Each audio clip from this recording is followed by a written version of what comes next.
Assalamualaikum warahmatullahi wabarakatuh. Seperti biasa kita langsung saja pada inti pembahasannya, tanpa basa-basi, tanpa intro-introan. Langsung kita mulai. Silakan Kasbi, kamu mau tanya apa? Kak. Mau tanya, apakah Yesus pernah mengatakan bahwa dirinya adalah putra Tuhan? Tidak. Dia mengatakan dia adalah Tuhan, bukan putra Tuhan. Yohanes 13:13, Tuhan mengaku dia adalah sang guru dan sang Tuhan. Yohanes 8:24, Tuhan Yesus menyatakan dengan tegas, kalau kamu tidak percaya bahwa akulah dia, yaitu Bapa, Allah itu sendiri, kamu akan mati dalam dosa-dosamu. Jadi Tuhan Yesus itu mengaku dia adalah Tuhan itu sendiri, saudaraku. Udah paham?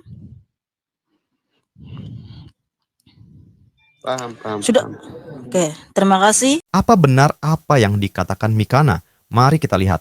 Setelah saya telusuri di Google, ternyata ayat yang berbunyi pada Yohanes 13:13, kamu menyebut aku guru dan Tuhan. Itu hasil revisi. Pada mulanya ayat itu berbunyi, kamu memanggil aku guru dan Tuhan. Dan tepatlah demikian, sebab memang itulah aku. Kata Tuhan diganti jadi Tuhan. Kalau tidak percaya, mari kita buka Alkitab dalam bahasa Inggris. Yohanes 13:13 dalam bahasa Inggris adalah, You call me teacher and O Lord, and do so correctly, for that is what I am. penasaran pada kalimat Lord, saya pun buka Google dan inilah artinya. Lord adalah sebutan dalam bahasa Inggris bagi orang atau tuan yang memiliki wewenang, kendali, atau kuasa atas pihak lain, selaku majikan, pemimpin, atau penguasa. Di Britania Raya, sebutan ini digunakan sebagai gelar khusus bagi bangsawan-bangsawan pewaris gelar dan sebagai sapaan takzim bagi kaum bangsawan. Masih belum puas? Mari kita buka Alkitab dalam bahasa Arab. Yahya on uch.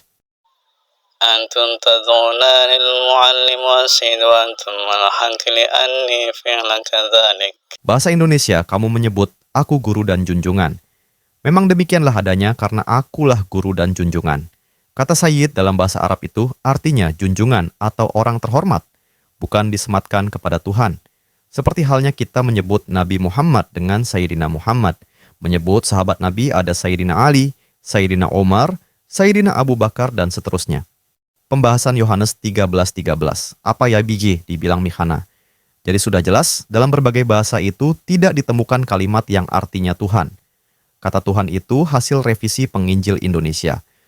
Assalamualaikum warahmatullahi wabarakatuh. Buat kawan kita yang Nasrani, salamun ala manittaba'al huda. Bapak tahu artinya? Keselamatan dilimpahkan kepada Bapak jika menerima Al-Quran sebagai buku petunjuk. Benarkah Yesus sebagai Tuhan? Tidak. Di mana dalilnya? Yohanes 17:3. 1 Yohanes 17:3. Apa yang disampaikan Bapak tadi benar adanya, tapi dibatalkan dengan ayat ini. Inilah hidup yang kekal, mengenal satu-satunya Allah yang esa dan mengenal Yesus Kristus adalah yang telah engkau utus. Berarti Jesus not God. Kenapa not God? Dia sebagai utusan. Sama utusan pasti ada yang mengutus. Sama dengan Rasulullah. Dia utusan Allah. Mana membuktikan? Matius pasal 4 ayat 2. Lukas pasal 2 ayat 21. Matius pasal 27 ayat 59. Matius pasal 15 ayat 24. Al-Quran surat 5 Al-Maidah ayat 75. Kemudian surat 61 ayat 6. Surat 5, 72 plus 73. Karena dialog harus berdasarkan kitab suci. Bukan sentimen tapi argumen. Enggak ada suara ya.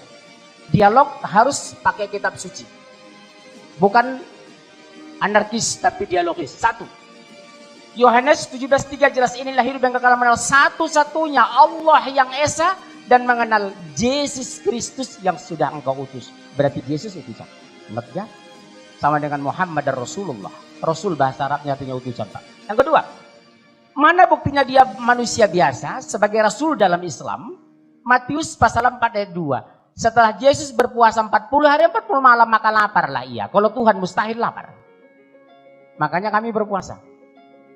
Yang kedua, Lukas pasal 2:21. Setelah Yesus berusia 8 hari maka dia khitan, sunat. Dia sunat. Kalau Tuhan mustahil sunat. Dokter mana yang berani nyunat Tuhan? Betul? Yang ketiga, Matius 27:59 berbunyi, setelah mayat Yesus diturunkan dari kayu salib maka dikapani dengan kain putih linen bersih. Nih saya bawa Bible tua ini Pak. Di sini masih berisi Lembaga Alkitab Indonesia 60 tahun yang lalu. Apa di sini? Jika kamu mengatakan ini dan itu besok, jangan katakan aku melakukannya. Katakanlah insya Allah, lengkap sempurna di Bible Bapak sendiri. Dan ini bukan palsu loh Pak.